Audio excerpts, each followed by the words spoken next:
And we'll move on now to cash flow improvement strategies. And the first thing we're going to cover is what exactly is cash flow. Kevin, as the accountant, can you explain that one?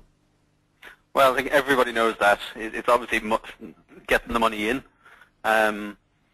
You know, in order to pay your bills. A lot of people work from overdrafts. In other words, the money isn't collected that they've billed for or that they expected to be paid for, but they're still paying their own bills, but they're paying it out of other people's money, namely the bank, or else they're not paying one of their own suppliers in order to pay the supplier who's shouting loudest. But you know, cash flow, if there was no such thing as credit, or if there was no such thing as banks, we would all just be operating on a pure cash basis. You know, you can't pay the next man until you're paid yourself. That's cash flow, and that's it in simple terms.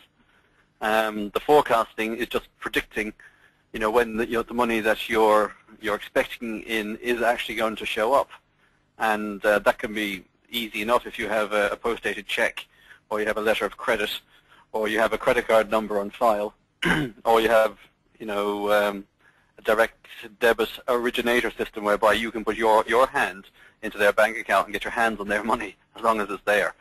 So, you know, if you can nail down when your money's going to come in, that's a lot easier on you forecasting when you're going to be paying the next guy. So, I mean, that's cash flow. The cost reduction strategies, maybe I'll just push straight onto that one as well.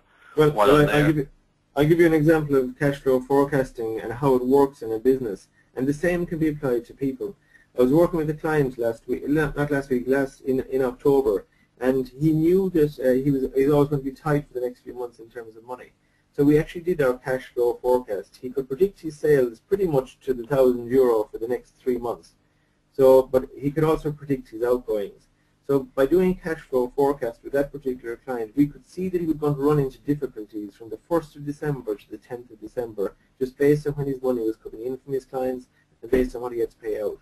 And by doing that exercise of forecasting, which took all of 20 minutes, it enabled us to take corrective action at the beginning of October to prevent him suffering from a cash flow crisis right now. And it meant cutting back some payments. It also meant that we could inform people that there may be a delay in us paying them. But because we knew in advance, people were a lot more relaxed about it because we communicated the message to the suppliers.